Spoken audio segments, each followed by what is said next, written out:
So good morning, everyone, and welcome to the Thursday, February 4th, 2021 Joint Boards of Health and Hospitals Board meeting.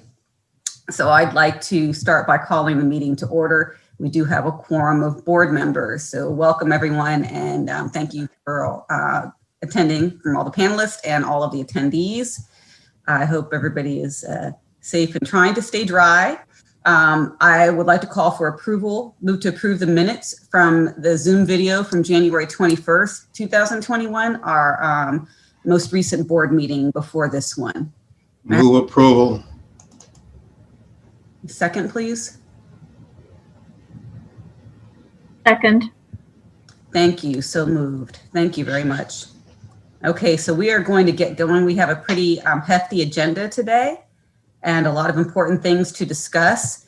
So our next agenda item is a COVID-19 update on data, testing, and vaccine distribution by Dr. Eccles. Good morning, members of the board. So I'll try to keep this as concise as possible.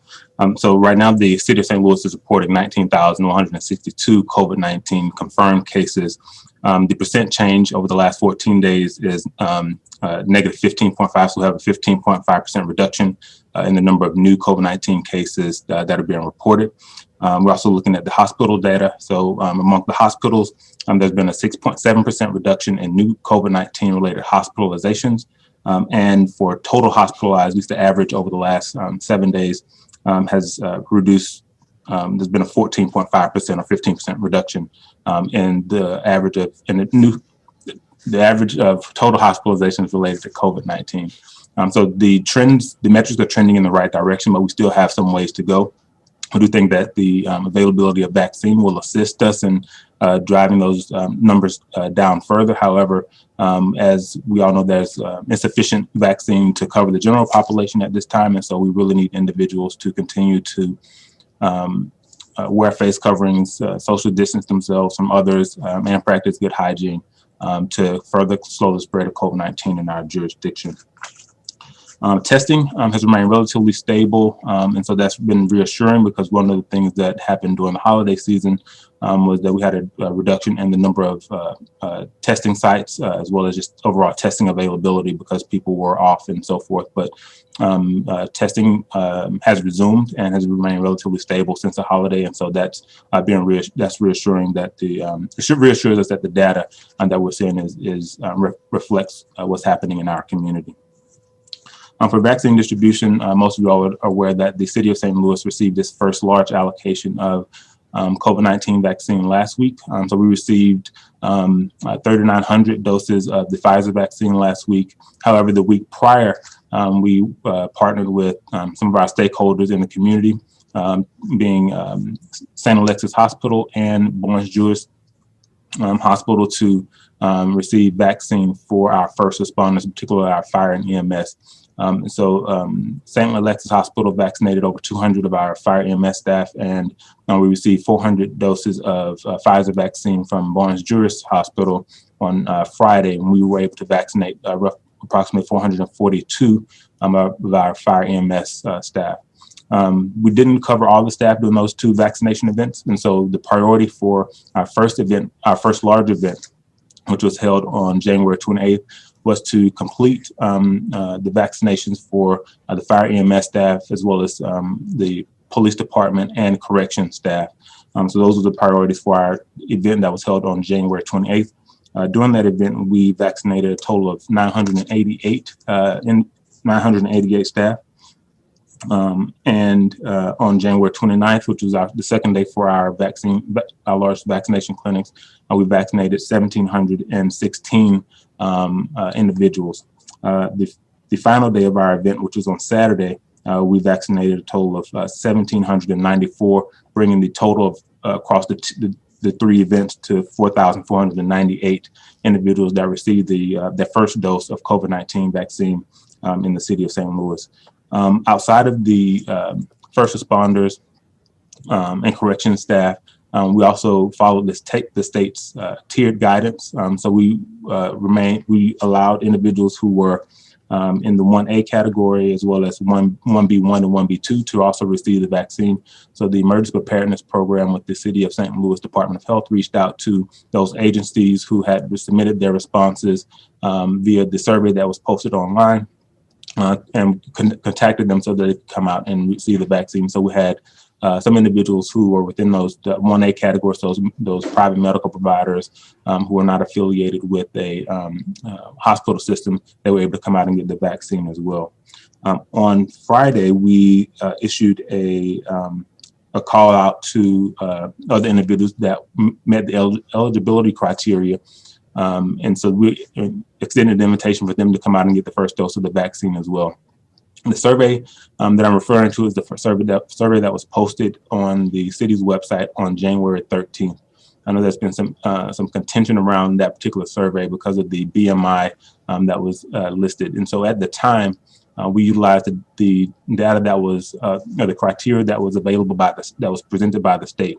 So at that time, the BMI that was eligible for inclusion in getting vaccine was those individuals who had a BMI of greater than 30 kilograms per meter squared.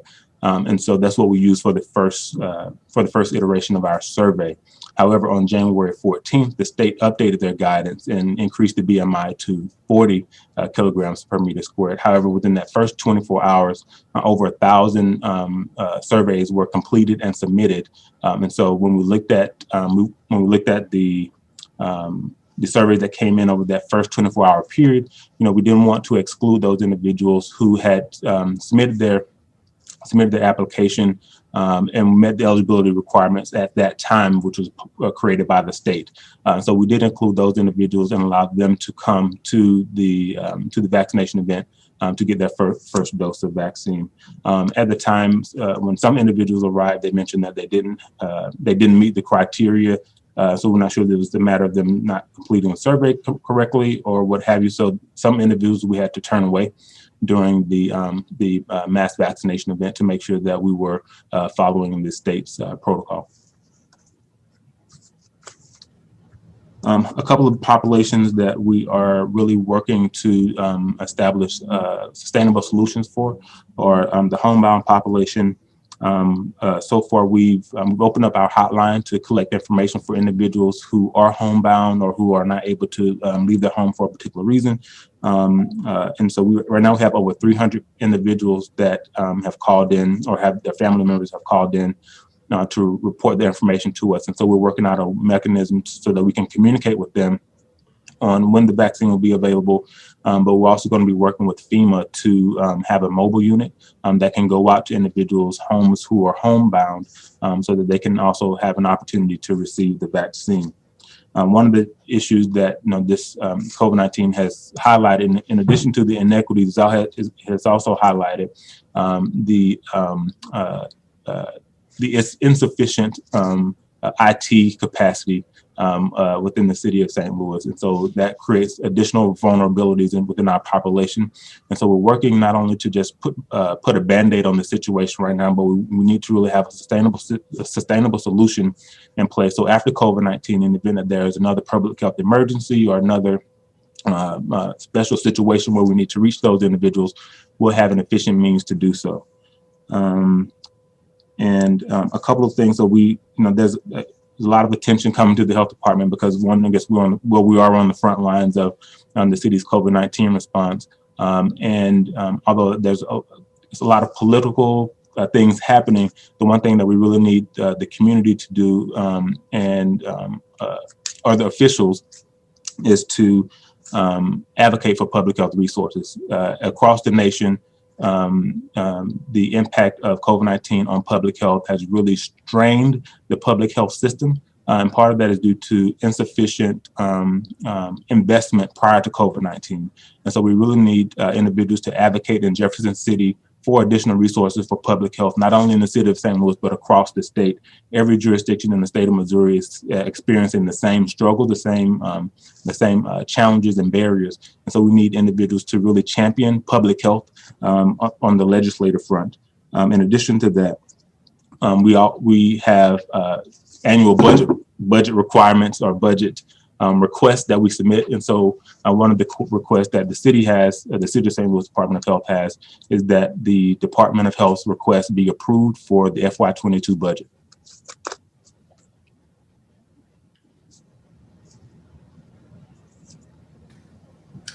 Thank you, Dr. Eccles. Are there any questions from the panelists or any comments or any items for discussion? I have a comment. I don't know if this would be something that Dr. Ballou, you would do as the board chair, or Dr. Eccles, but I think it would be useful to put out some information about, I guess, to discourage people from shaming folks who are getting vaccinated or trying to determine who deserves it or who doesn't. A lot of the media coverage was speculative about, we see young people getting the vaccine. And I don't think the general public has the understanding that you can't look at a person and determine whether or not they're immunocompromised or if they work in a particular sector or if they qualify. I think it would be a useful piece of information for the public to understand that we shouldn't be scanning the line to try to figure out who deserves to be vaccinated.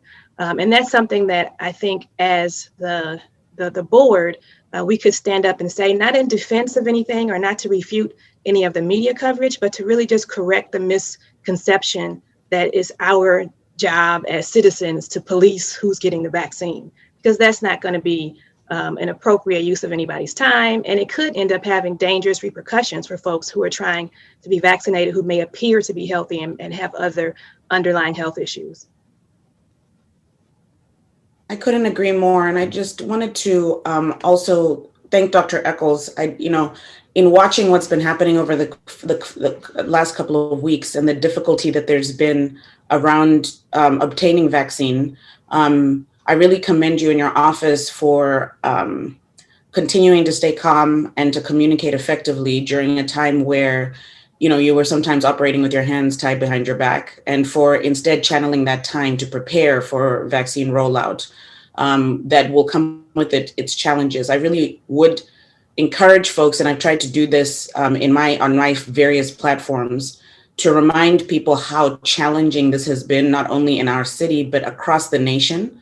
And to use our platforms to really quell some of people's first reaction is to criticize. And I think we don't have time for that if we're going to get this job done and to get it well. And there needs to be a coming together of community support and bringing together resources. Dr. Eccles, I do have one question, well, two questions for you, but I'll start with the first. You know me, and I'm like a broken record, but I'm happy to be that broken record. Transparency around equity has been something that we've been calling for since the beginning of this pandemic. Across the nation, that has been failing.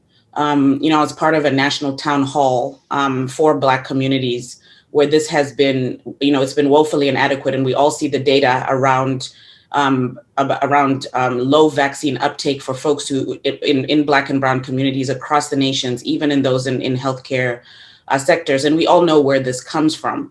I do think our city has a unique opportunity to take the lead in that transparency in communication and messaging and in showing what our plan is to address that. And I just wanted to know what your thoughts about that and how we can sort of serve in that capacity.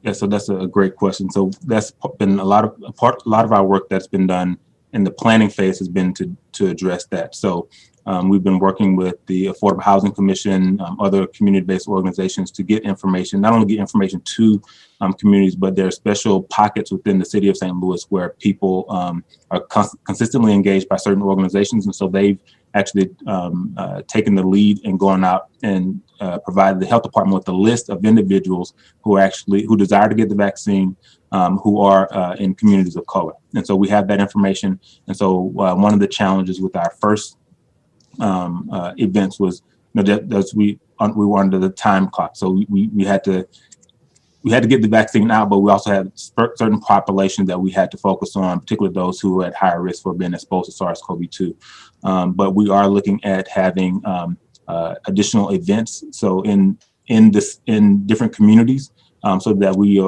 increase access to COVID-19 vaccine, but we're also making sure that we remove any barriers or remove as many barriers as possible for those individuals who are deemed most vulnerable and those who have been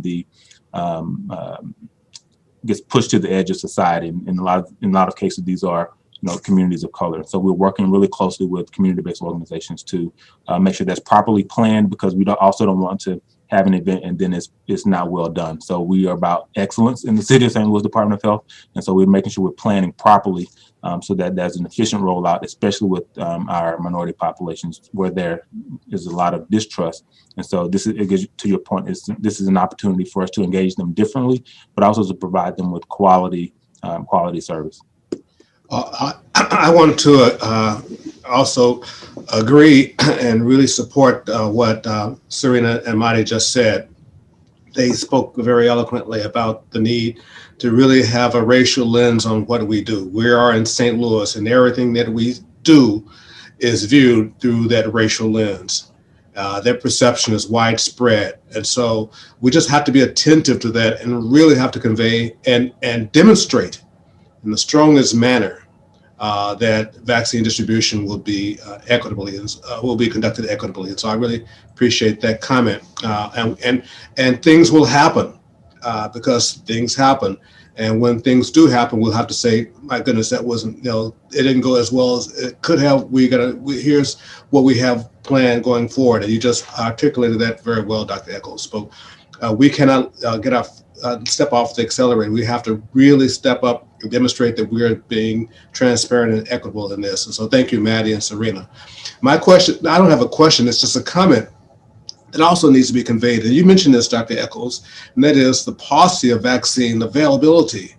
I was in a meeting yesterday, and the CEO of the BJC said that they're going to receive 5,000 doses of vaccine.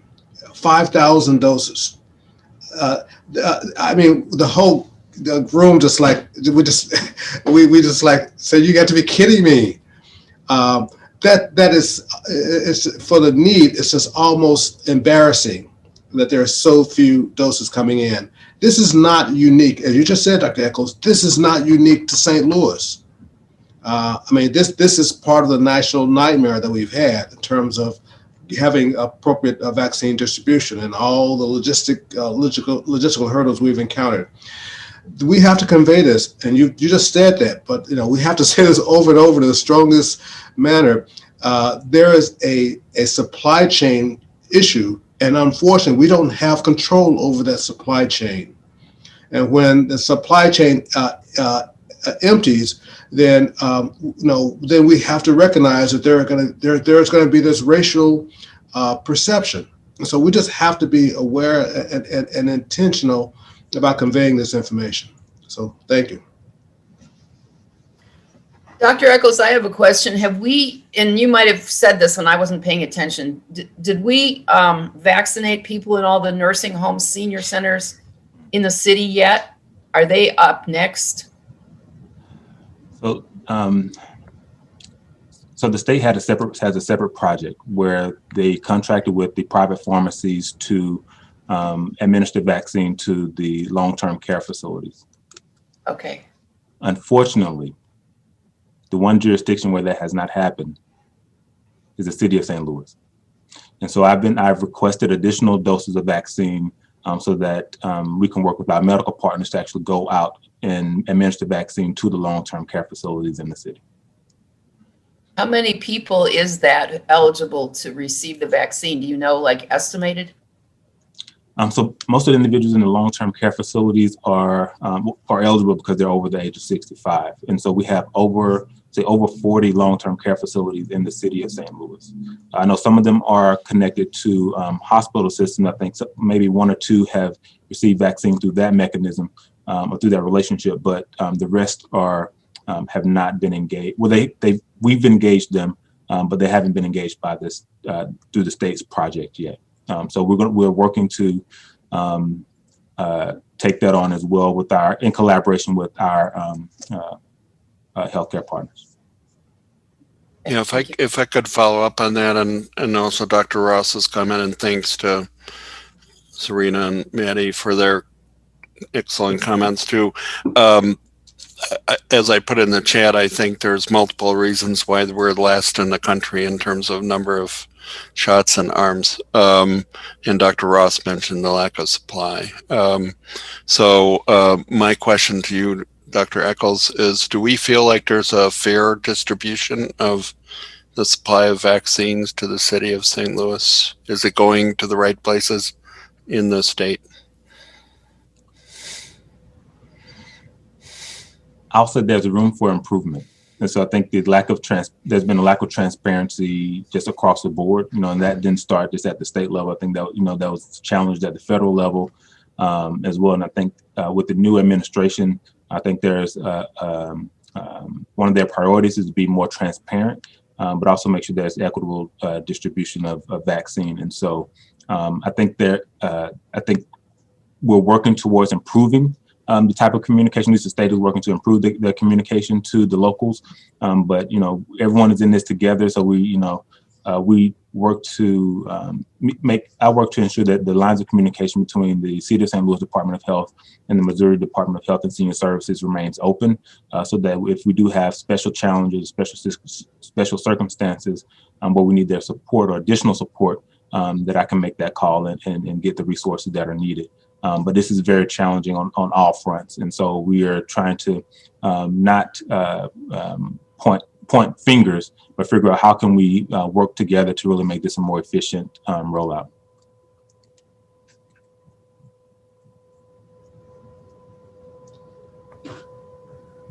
Thank you, Dr. Eccles. I do have a question and a comment, and thank you to all of the panelists for asking those questions in terms of equity and making sure that the communities that have been disproportionately affected, including increased morbidity and mortality by the vaccination, which is mostly the Black and Brown communities and the elderly.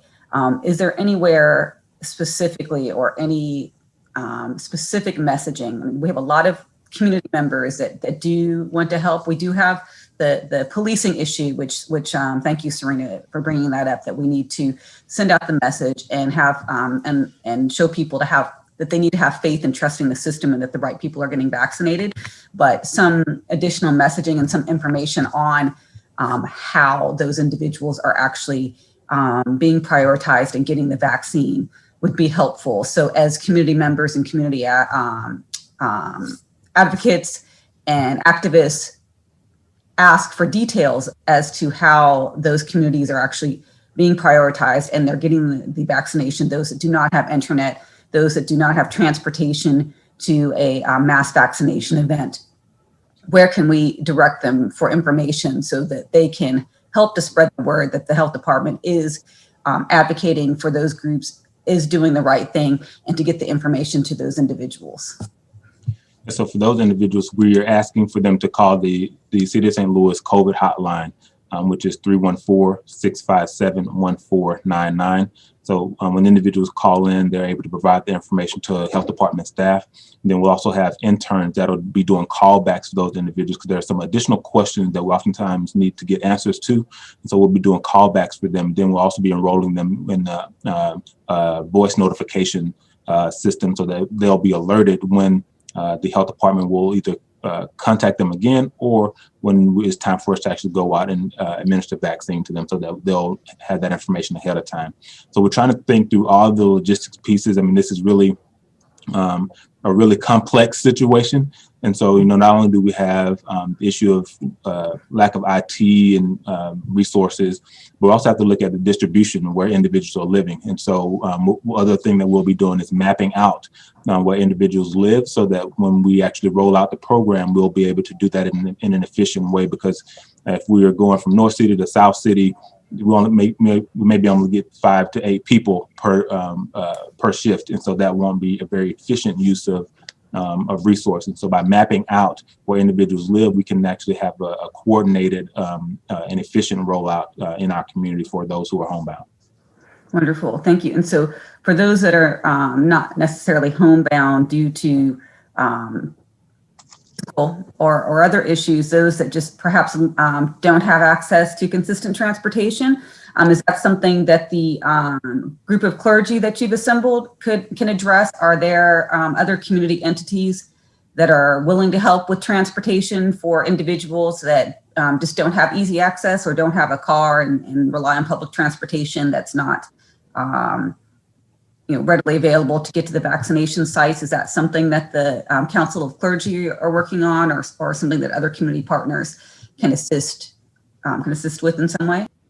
Yeah, so actually, that was, I believe, a nursing home that did just that for us last week. So that was a group that needed to come and get the vaccine. So everyone's over the age of 65, but they rented a motor coach for the home, and they brought them out to the event. And so, but we do have other partners. By State has been a great partner for us. The Clergy Advisory Board, they've been a great partner as well. And so we'll be leveraging as many resources as we can to make this heavy lift as light as possible. I just want to say thank you for managing this really difficult situation, and at the root of it, just not having enough resources, including vaccine and limited funding for public health, even prior to COVID, and trying to manage all of this. So, thank you to you and your staff, Dr. Eccles. Are there any additional questions related to COVID vaccine distribution, testing, or data? Thank you. So we will proceed to the next agenda item, which is also Dr. Eccles and on an update on public and private partnerships. So one of the things we've been able to do at the City of St. Louis Department of Health is collaborate with agencies across the public and private sector. During our last meeting, we heard from the academic institutions that we've been partnering with, but also felt it was important to have feedback or have information for the board to have information about some of the private partnerships that we have established and nurtured over the past 10 to 12 months. And so we have Linda Martinez, who is the deputy mayor in the city of St. Louis for I forget her exact title, but she's one of the deputy mayors in the city of St. Louis. And I've been working really closely with Linda over the last 10 months. And so she's going to provide the board with an update on how we've worked closely with our private partners or partners in the private sector and what that has actually looked like. So at this point, I'll turn it over to Linda Martinez. Thank you, Dr. Eccles. Kim, can you help me with the screen sharing of the PowerPoint that we put together? Kim made it look good. Yeah. As Dr. Eccles indicated, over the last 10 months, we've been working with a large number of businesses. And I think, some of you pointed it out. The only thing that really gets covered is all the negative things. And people really need to understand how much work has been put into helping businesses reopen, helping them reopen safely. As my boss says, getting to yes. There's a lot of things that are involved in that. Next slide, please. People think about the orders and think in terms of negative things, but I think of, the part that I've been focusing on, which is how to reopen businesses safely. The first 7 orders were about trying to limit the spread, but orders 8 and 9 were really about how do we reopen businesses at various locations in the city of St. Louis. Next. So orders number 8, back in April and May, we spent a lot of time trying to reopen businesses safely. And what we did was work with a number of different small task forces that were separated by industry sector, people who owned office buildings, people who ran hotels, people who were in the retail business or the personal services businesses. And what we thought was, rather than have the health department or the city from a top down come up with guidance on how to reopen businesses, because we don't really know the business of how do you do a manicure safely or whatever. We asked the people that were in the businesses to put together some guidance, and then we had it reviewed by the public health folks to try to get a balance between what's really practical to reopen businesses and what's necessary to do that safely. Next. We set up a lot of guidance that was self-operating, not unlike the prior page. These things were, guidance where a gym could figure out how to reopen safely. how could a business reopen safely as a restaurant or a hotel. Next slide, please. What we found also in the guidance that we had was there was an area where every business was entirely different, and we really needed to have overall guidance, but then we had asked each venue and location to set up a plan for themselves, and then we had reviewed at the health department. Next, please. So a lot of the places you think about are, the ones that were large and high level, and you heard about them early because we got a lot of businesses, and activities reopened, and those are the cultural institutions. So much of the city is defined by these institutions, but next, please.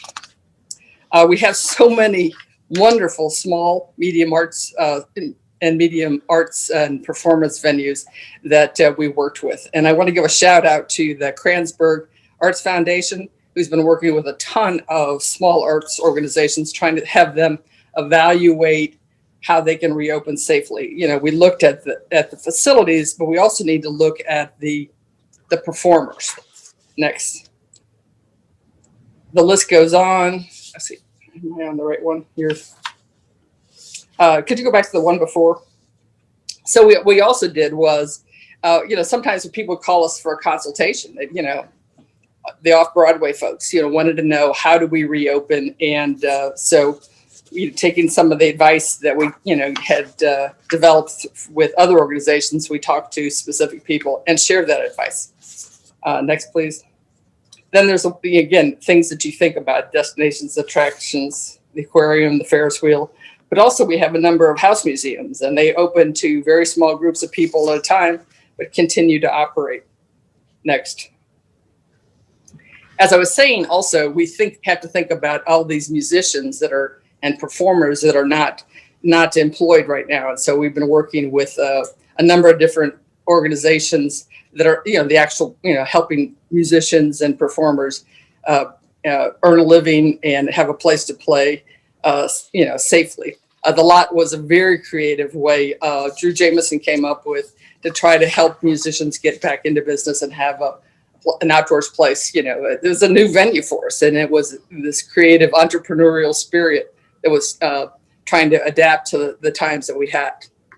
Next, please. And what I didn't really quite understand was the number of wedding and special events venues. Next. It goes on and on. And what's great about this area of what we focused on was it wasn't just a building. There are so many more jobs that go with a wedding. There's the caterers, the florists, the rental companies, the photographers. Not everything's back to normal, but we did the best we could to help people continue to have joyous and special occasions. Were we perfect? No, but we tried every single day to help these people get back to work, do it safely, and help develop periods of what I would call the new normal. Next. We also work with people on outdoor events in parks and our streets. Unfortunately, a lot of the events got canceled or postponed, but many of them got reinvented, and they had to be creative with, again, another entrepreneurial and creative spirit that we saw going on there. Next. We've been working with the large venues too. Those are, Dr. Eccles will say, very challenging. So many people in one location, and the challenge of air turnover and what kind of filtration systems they've got, and entry points and exit points. We're working really hard on these. Unfortunately, they've been significantly shuttered, mostly shuttered over the last 10, 12 months. Next, we helped with filming events. You heard about the Ninja Warriors. I'm sorry we couldn't tell you when it was going on, that it was being filmed in our city, but we were very glad that St. Louis got showcased when the production was finally aired. Again, following up on what I was talking about in terms of people's creative spirit, a lot of events turned into virtual events. The tree lighting ceremony, the Mardi Gras, the Thanksgiving parade, the pet parade. It's hopefully next year we'll have them live, but people were very, very creative and very focused on keeping people safe. And Dr. Eccles and I really appreciated everybody's focus on trying to balance that, those two goals. Next. There are a lot of people that we didn't have jurisdiction with over, but they just called us and asked for information. Quick calls, quick emails, trying to figure out or tell us what they're doing. The Arch people called us up and said, this is what we're doing. This is what the National Park Service says, and we wanted to. We benefited from that additional information. Next, there's bunches of neighborhood activities or different locations that opened. The next one, I remember the Peter and Paul people. They just wanted their neighbors to gather, and they really wanted to do it safely. And they pushed and they pushed, and they really found a great way to do it safely. The movie theaters, we worked with also. We didn't have any specific guidelines, but we helped them. These kinds of public service events were very important to everybody. It's, how do we get food to people and do it safely? How do we do job fairs? How do we, still, have events like groundbreakings, peace events, celebrations, just want to, again, make sure that we're doing them safely. Next, we unfortunately had to say farewell to Dr. Starsky in a very limited way because, we couldn't have that many people gather in one location. Next. This, I thought, was one of the most creative things that we did. We worked with the special events folks, the streets folks, and helped restaurants expand their footprint onto their parking lots or sometimes into the street so that they could have more people served and, be able to keep more restaurant workers employed, more, cooks employed. It just was a very creative. Sit outside and be safe. We worked with a number of other organizations, the Sports Commission, like I said, Mardi Gras we spent a lot of time with, and people trying to have the large events like graduations. Spent a lot of time. Unfortunately, a lot of them weren't very successful, but we tried, and sometimes it just didn't work out. But I really, we did everything we could to keep things going. This testimonial, this is all from one person. This is the guy that runs Old Rock House. And what I loved about it, and the part that I've highlighted here is, hopefully what we were trying to do was balance that, like I said, that incredibly fine line between public health and economic health. It was trying to figure out a way to get to yes. Next. These are all from different people. And New Life Evangelistic Center found a way to get people food and clothing on Thanksgiving and Christmas Day. And we also did a program just for wedding venues. As you probably saw, there are 3 pages, and the list is longer than that, of wedding venues and special events. And we had a special session trying to help that industry think about how to do reopen and operate safely. So. We've got we worked with a lot of the big organizations over the last month or 2 or 3 or 4. St. Louis University, Chaffetz Serena, working with them on their basketball programs and now some of their other sports programs. I don't know, Doctor, I don't think we have time to hear people's video presentations, and maybe what we should do is send those out later and people can hear the testimonials. I know we're running out of time here, and I don't want to go over too much, but maybe we'll go to the second to last page there with the Cardinals. What we found, and this is not just the Cardinals. Alex said it's from the smallest organizations to the largest ones like the Dome and the Cardinals and the Enterprise Center and Blues and Chaffetz Serena for the St. Louis U people. Everybody is trying to act collaboratively and work together to, like I said, try to figure out a way to reopen businesses safely and balance that economic and public health objectives. So, I know I went through that very quickly. If you have any questions or suggestions, we are open to it. This is the kind of stuff that doesn't get covered, as we talked about other things that, if only the criticism gets covered, not the hard work day in, day out that Dr. Eccles and his team, and I'm glad to be on that team, we try to do to reopen our businesses safely. Linda, thank you. That was when we look at the activities over the past 10 months, like some of the events, we forgot about, and then when you bring Exactly. the reach of the public health department during the COVID-19 pandemic has been tremendous, and we couldn't have done it alone. And so having your support, the support for the mayor's office, as well as other stakeholders in the community, has really allowed us to do this in an efficient way, and to their point, maintaining or trying to find that fine balance between public health and economic health. It was challenging, but I think we've done a decent job of getting there. And so I also want to thank my staff, because none of this would be possible without the health department staff who are on the front lines doing a lot of this work. And so for every City of St. Louis Department of Health staff, we are extremely grateful for you. And thank you. Thank you. Great presentation, and it's great to know that many of the smaller arts institutions and our community organizations have had the support so they can continue to provide services that are needed for the community. So thank you very much for your work. Any questions or comments? Thank you. So our next agenda item is a presentation and some discussion on racial equity roundtable participation. So, and that will be Ms. Amanda Holmes.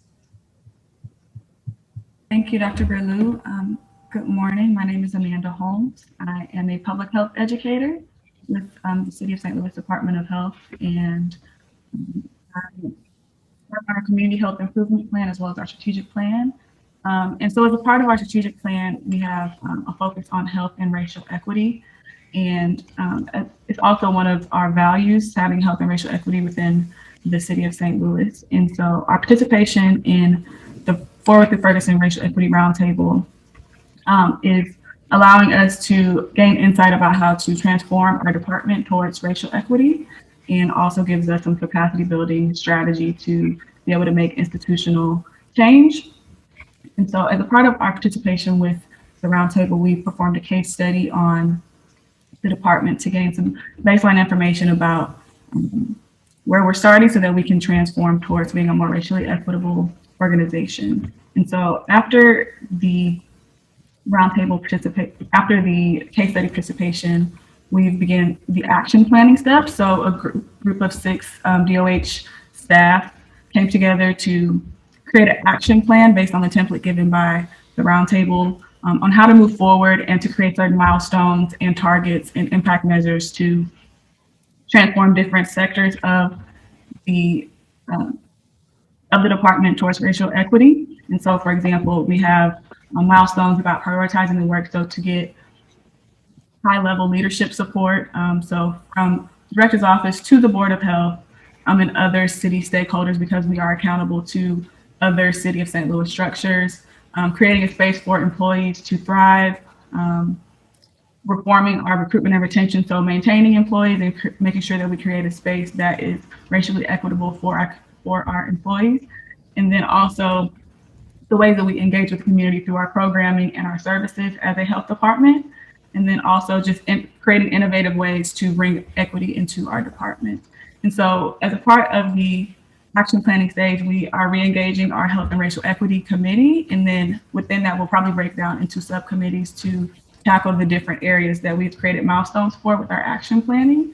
We have 6 on the committee currently, and we've expanded because there's been a lot of interest with our staff to be a part of this effort. And so we have 2 more sessions with the roundtable with Forward with Ferguson this month and then next month, and then we'll be able to fully roll out our action plan. And we would really also like to engage with the Board of Health as we move this action plan forward. So I will be leaning on you all to get input and expertise about ways that your organizations have leaned into racial equity efforts, and just as an advisory board to our department. Are there any questions? Thank you, Amanda. It's great to know that you're doing this work. Several months ago, and I'm trying to remember if it was pre or post pandemic. I think it was pre-pandemic, moving into pandemic. There were bi-weekly calls to discuss health equity at the health department and to discuss strategy and implementation of strategy. Are those going to resume? Because there were several board members that did participate on those calls, and I know that many of the board members, we have new board members that would like to participate and assist in moving health equity forward within the department so that you can serve the community better and to achieve the goal of promoting health equity in the community. So are there any structures or any meetings or anything that the board members can attend and to be of assistance? Absolutely. I will follow up with some dates that once we get a meeting cadence scheduled for board of health members to jump in and be a part of that work. Yes, that was kind of in the midst of pandemic when we were having those biweekly meetings, and there's been some changes with the department. So that work kind of shifted and changed a little bit in the fall, but we are definitely re-engaging and revamping the way that we are doing racial equity work. So we would love to have you. Yes, that's perfect. Thank you for the work that you're doing. I mean, I think it's critically important that you have a health equity focus internally in the organization, and that will help to serve the community. So thank you for your work in this area, and we look forward to receiving the information and participating and being able to assist. So thank you for having me. Any other comments?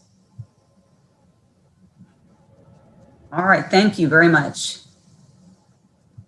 So our next agenda item also continues to focus on equity, and that will be a discussion actually by Dr. Eccles and myself. So we would like to have some policy discussions on racial bias and the delivery of healthcare services, and we'd like to see how we as a board, a city health department, and a community can address some of the equity issues, some that we've recently seen in the news, but some that we know have been ongoing for centuries. And we would like to see how we can develop some policy or support efforts to try to reduce inequitable treatment of disenfranchised patients of color, Black and Brown families in the healthcare system. So Dr. Eccles, do you want to kick this off? Sure. So time and time again, we continue to receive reports, or whether it's in the news or it's in a written report about minorities, regardless of their socioeconomic status, regardless of their education attainment, being not receiving quality health care, oftentimes leading to death or being the result of deaths. And so in the most recent instance, at least in the St. Louis area, occurred over this within the past 2 weeks, when an individual sought care at a local hospital, but was consistently not turned away, but not taken seriously, according to the reports, and subsequently ended up dying in the parking lot. And so this is something, again, that's becoming too frequent. And I think it's something that the public health department, we're really adamant about, making sure everyone receives quality care, which entails making sure that they are heard. Based on what we're seeing, so we know that there's a lot of work happening around health equity, delivery of quality services. But when we continue to see these types of reports in the news, this is really concerning for us. And so as I read the most recent incident, I thought it would be prudent for the City of St. Louis Department of Health to engage the Board of Health to talk about what kind of policy or at least requests we could make for the hospital systems or health systems in the St. Louis area to ensure that they are implementing culturally sensitive practices and reducing racial bias amongst their providers. Thank you, Dr. Eccles. I mean, while we're speaking about local healthcare systems, I'd say we would actually extend that to the next generation of healthcare providers, including medical schools, nursing schools, mental health training programs, so that we can develop a pipeline to make this easier later, because this is a long-standing, ongoing problem that's never really had a solution. So thank you for adding this as an agenda item and bringing this up. So we definitely need a kind of all hands on deck approach to this, because issues with equity and starting even with access to care, if you can even get the care and manage to get into to receive the care that you need, then there's often treatment that's not equitable or actually just poor treatment. So I'd say, propose that if we are going to address this and to engage healthcare organizations and healthcare systems in the St. Louis area and region, that we also start a little bit earlier with training of future providers as well. And at that, I'd like to open the discussion up to the board so that we can move forward and try to make some systematic change.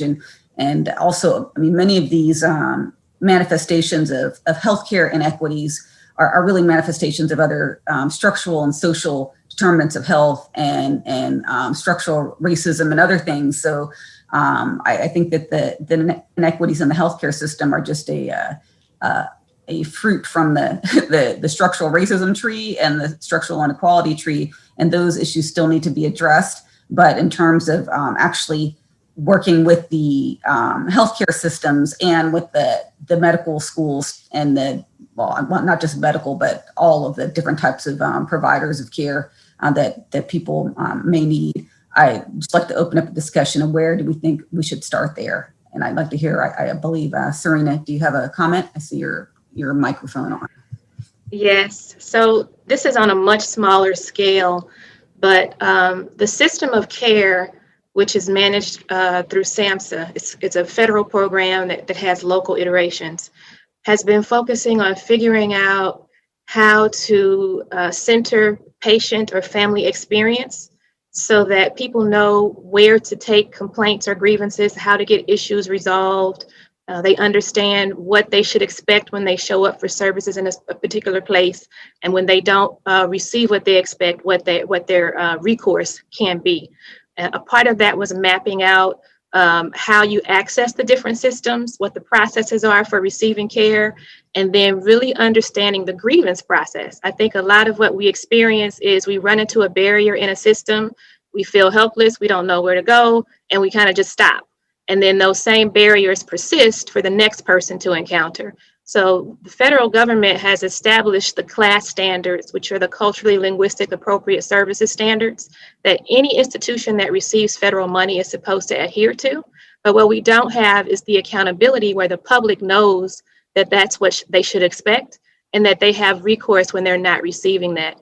So there may be an opportunity for us to really amplify the expectation that these institutions are actually observing the class standards, that they have plans for that, and that they have a very strong mechanism for receiving feedback from the folks that they're serving, and then making changes to their policies and practices as a result of what they're hearing from patients and from community members. The accountability and the feedback loop is what's missing. And I think if we can help to build and strengthen that, we have a better chance of actually monitoring what's happening in these systems and then having consequences when people are not meeting the expectations that have been set. And then the second thing that I would offer is we talk a lot about trauma-informed systems of care in the behavioral health space. I think any public-facing organization that's providing healthcare should be trauma-informed at the least, but continue that journey to become trauma responsive so that they're not re-traumatizing people. And we have an excellent model in the state of Missouri that people can follow. We just need folks to actually buy in and go through the process of becoming trauma responsive. And that should be an expectation, not an option.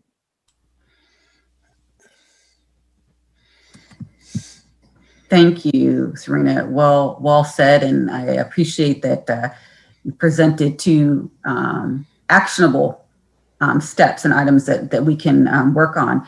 Do we have Dr. Maddie, I know that you have to leave for a meeting in a moment. Did you have a comment before you left? Did you want to speak? I do. I just wanted to say that I'm incredibly proud to sit on a board that would prioritize the care and access of our most marginalized in this meeting. It is refreshing to see. And I meant what I said earlier when I said I really do think that we are amongst the leaders nationally, amongst multiple boards, conversations, and platforms that I've been able to be on to really do this. And I echo some of the sentiments that we have said before, that I do think we need to be thoughtful about how we document this. There's opportunities here to not only communicate through press, but also to publish what we are doing here, both as a form of communication, but as a form of accountability. To this topic specifically, being someone who works within the halls of these hospitals and has seen these issues come up, I commend the fact that we are trying to shine a lens upon this. And one of the things that I'd like us to be thoughtful about is how we can be a part of a system of accountability when these things happen, as opposed to superficial platitudes and statements that are often not followed up. What can we do to help implement a system of accountability and feedback and system level changes that need to be made in response to these incidents when they occur, so that we're not just responding in cycles to these incidents over time. One incident is too much, quite frankly. And if anything came out of the last year and what the pandemic has shown us, is that these disparities will continue to widen if we do not start to put actual protocols and structures in place to prevent some of these things continuing. So for me, accountability and a feedback loop that actually results in change needs to be implemented. Thank you for those comments. And on that note, I have put just a link that describes the class standards that Serena was speaking about in the chat, if you would care to look at those. And to Dr. Maddie's comment, again, if we're going to make progress and to move forward and to have a strategy and not just make it a series of activities or disjoint responses, that this is not going to get done just in the context of discussing it in the weekly board meetings, that we would need perhaps a separate work group where we would invite other community members, other diversity, equity, and inclusion officers from the healthcare system and other stakeholders that can come together and start to address these issues. So I would propose that we have a separate work group to address some of these issues. And so I'd like some comments and to see if the board members are in agreement with that. This is Sue. I was just chatting in, but I'll just say it. I have observed in various healthcare settings, as well as in my maternal child health work at the national level, when I listen to women's stories, that many times, quite frankly, it's the words and the actions that are amazingly egregious at times, and they are treated as a single incident. But you will see the same thing happen in a different department, the exact same thing, the exact same words, and that too is treated as a single incident. And there have been times where I thought, we need some sort of a neutral party, a neutral ombudsman or something that can really help take these things through. So if we do, number one, I would support a work group, and number two, I would love to be on the work group. Thank you. Thank you, Susan. Any other comments or ideas? Dr. Ballou? Dr. McBride has his hand up. Yeah. Yeah, Dr. Ballou, if I could, it's always great to be on a board where I can follow Sue Kindig and Serena and Dr. Maddie. We have really great leaders in this board to talk on this topic. And so I think, we could have a really rich discussion about this. So I do support this suggestion. And, I think that Dr. Maddie was alluding to this before she left, and the one additional comment I would make on this is that if anything, this pandemic has pointed out it's a bit like Ferguson. I've lived in St. Louis for 30 years, and I think Ferguson just revealed racial justice issues that were there, and the pandemic is revealed things and that we, I think maybe we can learn from it. Is that's the point I want to make is, we've learned from issues around testing, around vaccines, around distribution, in our systems, in our policies. And so, it's hard to do it in meetings when we're in the middle of this. But as you point out, Dr. Ballou, maybe we can take a separate meeting and just sort of focus in on it and say, what have we learned? Because I think we've learned a lot. We've also learned about how systems can work together, cities and counties and the pandemic task force to make change. I'll also point out, as an economist, solving these sort of problems is difficult. Poverty is the root of a lot of this problem.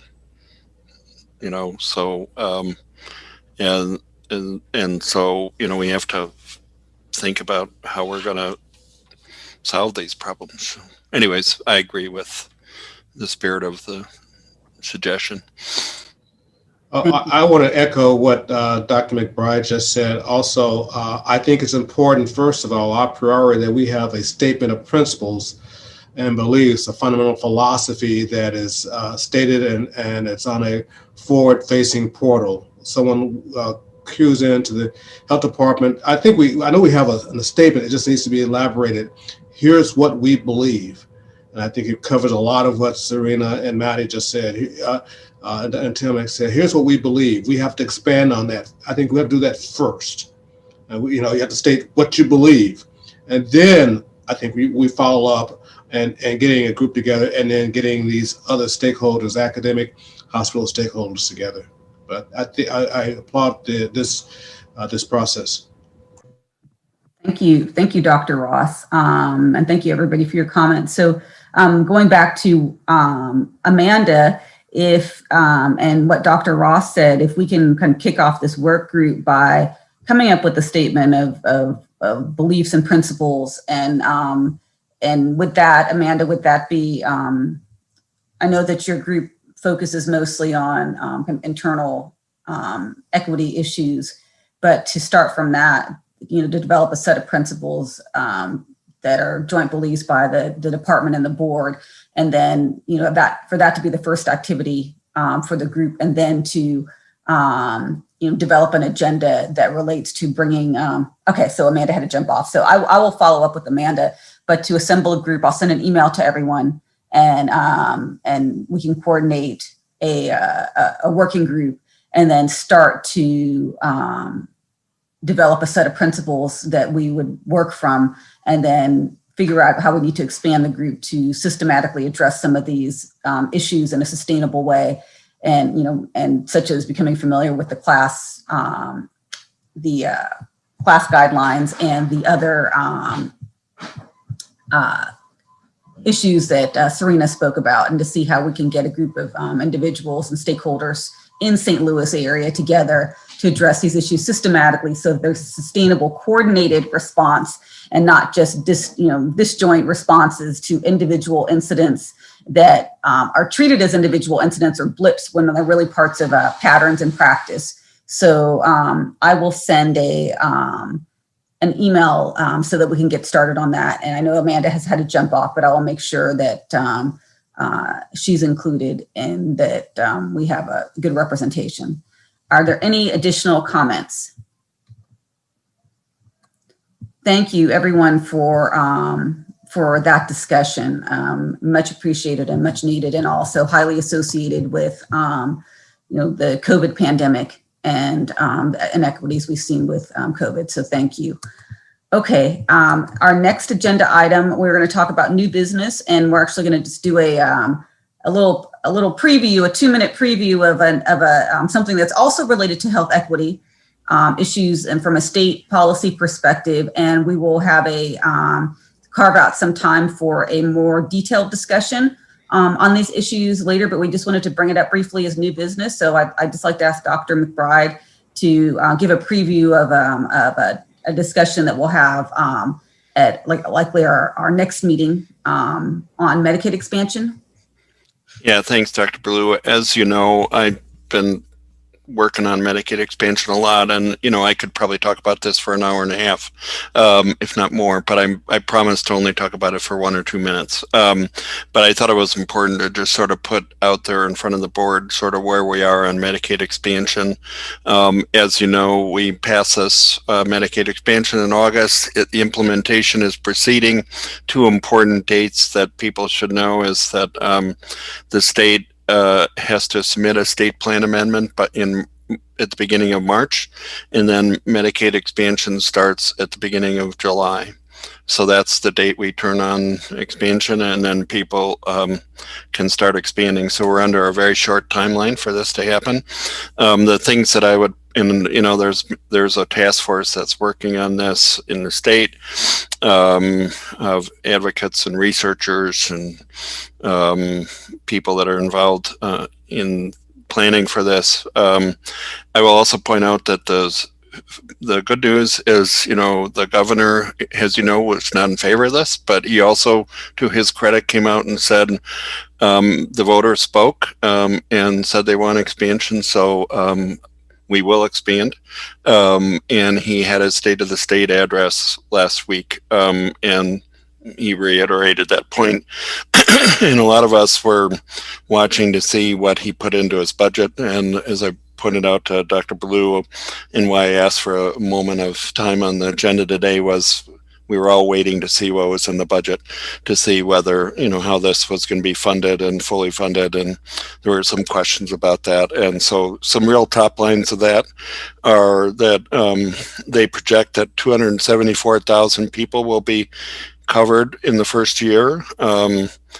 As you may know, if you all followed this, our estimate of that was 230,000, but that we made that estimate before the pandemic hit. So it's not surprising the number's a little bit bigger. The total cost of the expansion is going to be $1.9 billion in the first year. And the state's obligation for this, the state estimates is about $120 million in general revenue. Now, what I think is important is the state's budget director came out and said this will not require cuts in other parts of the state budget, which I think is the most important thing, because what was said along the way was if we expand Medicaid, we're going to have to cut in education, roads, prisons, other places. But in all the years that I've lived in Missouri, the next sentence will be the strangest one I've ever said. Missouri is awash in money right now. We start the fiscal year with $1 billion, and there seems to be money everywhere, and keep that in mind for all of us on the board. And even $360 million appeared after the budget was written, because the enhanced FMAP, as it's called for those of you who are involved in health policy, was extended by the Biden administration. So there's another $360 million they didn't even put in the budget for Medicaid. So there's more than enough money to pay for this. And at least in the first year. So to me, that was one of the major headlines. In fact, the governor was up there saying, I'm going to fund this, I'm going to create an office of the child, I'm going to do this and that and the other thing. So, so the final statement I will say, and I'm aware of this, that I think the state has taken this seriously. They're working vigorously to expand Medicaid behind the scenes, creating all the infrastructure to do this. And it's going to be a heavy lift. They estimate 150,000 people will sign up in the first month. We're working on coming up with numbers and estimates of how many people will enroll county by county. And later on, when we have time, we've had such busy agendas, I can sort of alert you to what we're learning. I'll stop there because I promised I would only do 2 minutes. I probably went over 2 minutes. Thank you, Dr. McBride. So we're awash with money. I didn't expect to hear that. We see some comments in the chat that apparently the money is not flowing down into public health, and we need to do something about that. So, but thank you. And we will continue discussions on the Medicaid expansion and to see how it rolls out in St. Louis City, and to make sure that it's equitable and that it's accessible. So we'll have to monitor that and have some additional discussion on that as the expansion comes closer. So thank you. Now we will move to board committee reports. And before that, I would just like to say I did attach the board descriptions to the agenda, as we spoke about board members needing and wanting to participate on different committees. And I'd like to give a shout out to Harold and Craig and Linda for assisting with putting those committee descriptions together. So thank you very much for that. So now we'll move to board reports, and we will start with governance and nominating, please. Hi, Rhonda. Thank you very, very much. Our committee has not met since the last time that we had a board meeting, so I don't really have any new updates for you all. I just would like to say to our new board members, we, through attrition, lost a few of our committee members, and we are eager to have some of our new board members join our committee. I'm happy to be available online or talking through Zoom to tell any other new board members about our work and have you join us. We do have a full roster of board members right now, but that does tend to change very quickly. So we're anxious to hear from current board members if they have any prospective candidates in mind, that we could start developing a strong bench and pipeline for new board members in the future. So as I think we discussed last time, for new board members, you are required to join a committee. We'd love to have you on governance and nominations. We work on making sure the board is implementing its bylaws, reviewing its bylaws, keeping an eye on the city charter, and of course, keeping a strong bench of candidates for the future. So we'd love to have you join us. And I think that's our update for now, Rhonda. I have just a comment about the governance, and that is looking at the board constituents. We really could benefit from someone who has a voice in the our Latinx community. We certainly know that Jorge Pedro provided that a year or two ago, and we really have lost that that voice. And I think we need to do that, and as Dr. Lee just mentioned, also expand our presence, our voice in the multicultural Asian community. So many diverse countries and groups represented there. One person isn't a voice. So I would ask that we have a priority for those two communities going forward. Thank you for that fine comment, Dr. Ross. We will certainly note that concern and happy to prioritize that in our next round of looking for potential board members. Thank you.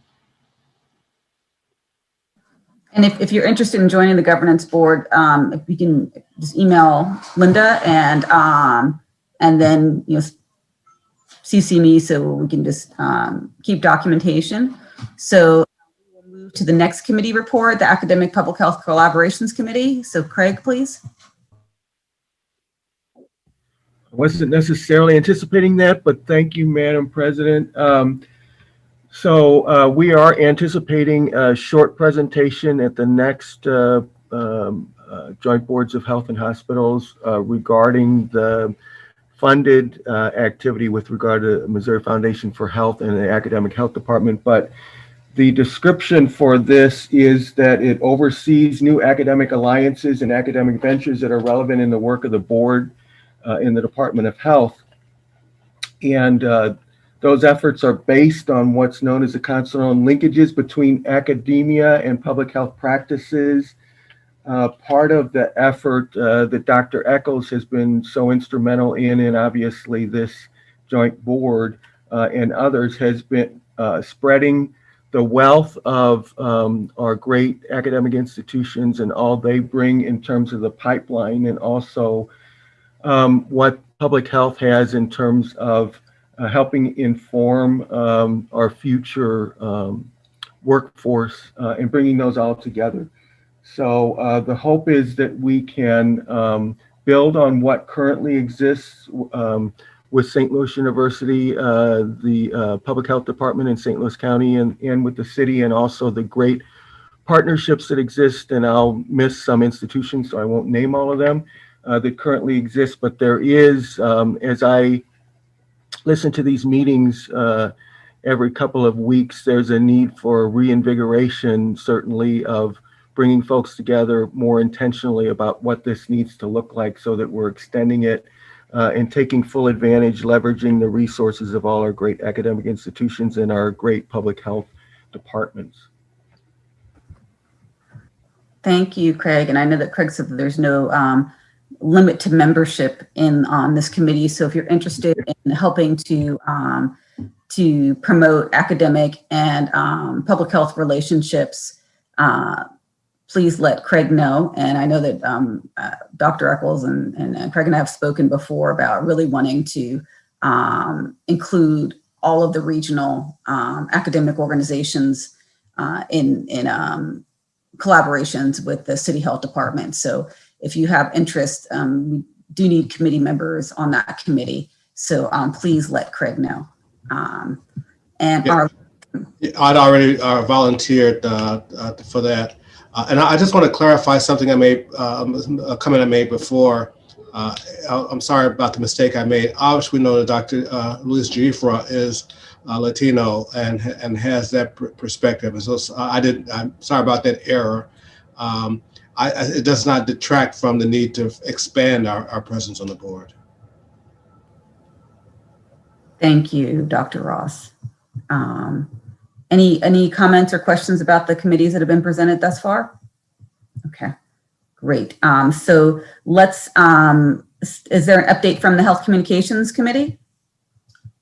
Yes, thank you. And I have an unstable internet connection, so if I freeze, you understand.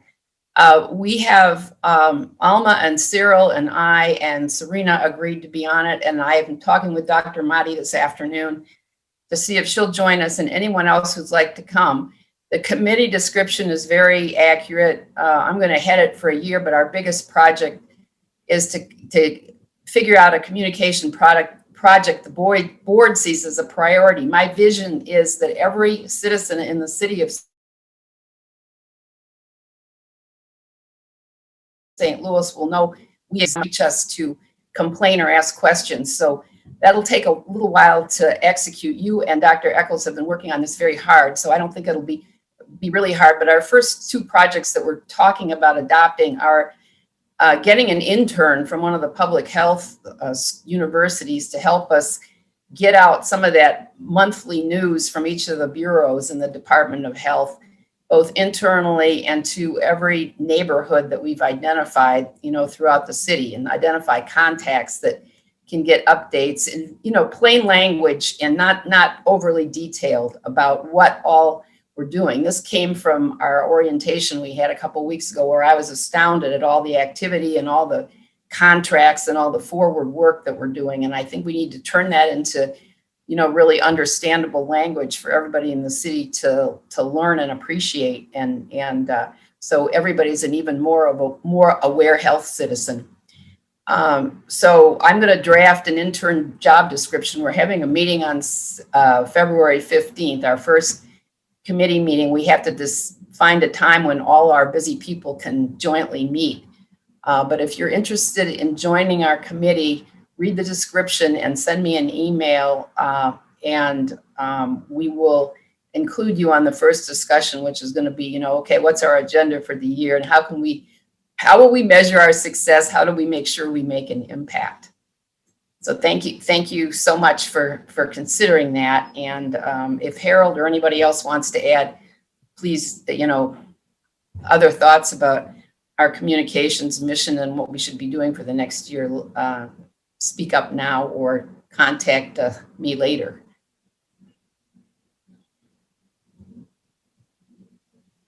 All right, thank you, Linda, for the update, and thank you for all the work that you do on that committee. All right, so Our next agenda item are departmental updates. Dr. Eccles, I know you've given many updates. Are there any additional updates? There is one update. I'm gonna have one of our epidemiologists provide this update. So we also know that this is American Heart Month. And so the health department has a heart profile. So I'm gonna have one of our newest epidemiologists, Ms. Morgan Froth, just provide an overview of the health department's heart profile. Hi everyone, it's nice to be here today. Let me share my screen with you. I've prepared just a brief presentation over cardiovascular disease.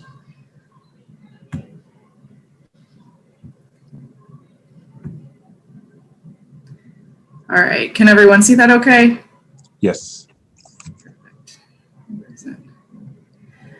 All right, so a little bit earlier we were talking about equitable COVID-19 vaccine distribution, and I just wanted to call attention to the fact really quickly that cardiovascular disease is a lot of times one of those invisible diseases. So that's just something that we should take into account when we're thinking about that equitable vaccine distribution.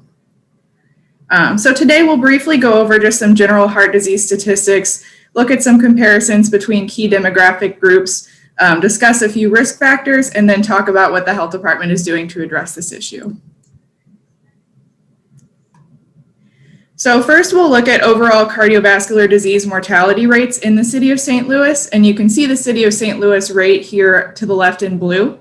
In 2018, St. Louis City had a cardiovascular disease death rate of 221 per 100,000 population, which is higher than the rates of St. Louis County, St. Charles County, and the state of Missouri overall. So here we have cardiovascular disease mortality over time, and the city of St. Louis can again be seen here in blue. From 2008 to 2018, there was a steadfast decline in cardiovascular disease death rates across the state of Missouri. The heart disease death rate for the city actually dropped by the most, which is something to really be proud of. It actually dropped by 21% since 2008, and that's compared to St. Louis County, which dropped by 13%. St. Charles, which dropped by 12%, and the state of Missouri, which dropped by 14%. But the disease burden does remain pretty high. So here we compare mortality rates by both sex and race. In the graph on the left, we can see that males do suffer from cardiovascular disease at a greater rate than females, and that's no different in the city. In 2018, men residing in the city of St. Louis had a cardiovascular disease death rate of 289 per 100,000, and that was compared to females with 168 per 100,000. And we can also see this trend in the surrounding counties and in the state of Missouri. Males definitely do suffer from cardiovascular disease death rates, a lot higher than the females. Unfortunately, racial disparities exist that do contribute to Black/African Americans suffering from a greater cardiovascular disease death rate or mortality rates than whites. And this is no different in the city of St. Louis. We've been talking about this the whole meeting. There's definitely those racial disparities that exist here. In the city of St. Louis in 2018, the cardiovascular disease death rate among our Black residents was 265 per 100,000. And that's compared to white residents who have a rate of 194 per 100,000. This disparity is, of course, also seen in St. Louis County in the state of Missouri. That has actually declined. That disparity has declined in the past 10 years, which is great, but we still do have some opportunity for improvement. So I've listed some risk factors and prevention strategies here. The risk factors for cardiovascular disease have been pretty well documented over the past years, but I just wanted you guys to be able to see some of those on here. We know that the risk factors for cardiovascular disease are increasingly prevalent in the United States, and the city is no exception, unfortunately. Approximately 34% of our city's adult population is obese. 26% do not engage in any leisure time activities, and 25% are smokers, so lots of opportunities for improvement. To alleviate the burden of cardiovascular disease, health departments and our area partners have been doing a whole lot to alleviate this burden. And I've listed a few of those prevention strategies here on the slide to the right. In the health department in particular, we have our Food RX program that works with community partners to increase access to healthy foods and beverages. And then we also have our Freedom from Smoking Tobacco Cessation program.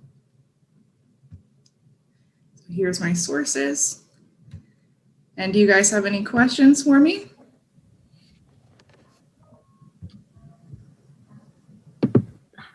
Hi, this is Sue. I just wanted to make a comment because this was great. Thanks for bringing our attention to that. It's really important to, I think, keep in mind the risk of cardiovascular disease.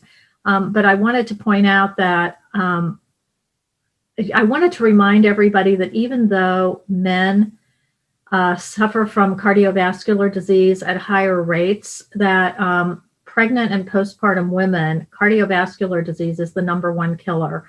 And Black women are disproportionately affected when you look at maternal mortality rates. The main driver of death and morbidities in Black women is cardiovascular disease, as opposed to white women, which tends to be more mental health issues, suicide, and drug overdose. And, you know, often we think if they get through the pregnancy, okay, that they're okay. And that's not true, because the deaths spike at around 6 months postpartum and beyond. So I just wanted to raise that issue, because a lot of times women, particularly younger women, are a forgotten population when we think about heart disease. And when that happens, we miss it. And we also miss the opportunity to intervene and, you know, possibly mitigate the risks as their life moves on. So hopefully we can see those women's statistics. We'd like to see everybody's statistics coming down, but if we do our job right during the reproductive time period and recognize those risk factors, we have a lot more time to intervene and hopefully tee up a healthier population. So thank you for that. I wanted to put a plug in for Candace's department and the work that you all do in this too. Thank you, Sue. We always appreciate your support, and certainly looking forward to advancing projects that address maternal mortality. All right. Well, thank you, Morgan, for that great presentation, for the comments that follow, and to the reminder that heart disease does affect women and women of childbearing age. So thank you all for your work. We have just a few more items before closing. Is there any old business that we need to address? Okay. Any announcements? I believe there's some good news that Dr. Eccles might want to share. Well, there's great news, but I think I'll hold it until the next meeting. But I will, okay. In short, I'll say the City of St. Louis are receiving at least $3 million for to support different public health programs, but I'll go into more details on the following meeting. All right, we're going to keep us a little bit in suspense, but just a shout out to the staff at the health department and leadership that you know, on top of COVID, they have been continuing to move all of the other programs forward, because we still have heart disease, we still have STIs, we still have all of these other issues, and they've been still pushing really hard to address COVID and to maintain the programming and all of the other areas that still affect the health of the citizens in St. Louis. So thank you for that, and congratulations, Dr. Eccles, and to your staff for acquiring those funds, and we look forward to hearing more about it at our next meeting. So, you know, a preliminary congratulations. Any other announcements? All right, thank you for a really productive meeting. I will send an email out regarding the working group for healthcare equity and access. And thank you for all of your contributions and all the work that you do. And we will see you in 2 weeks, which I believe is February 18th. All right, so we shall adjourn. Thank you very much, everyone. Have a great day and a great weekend.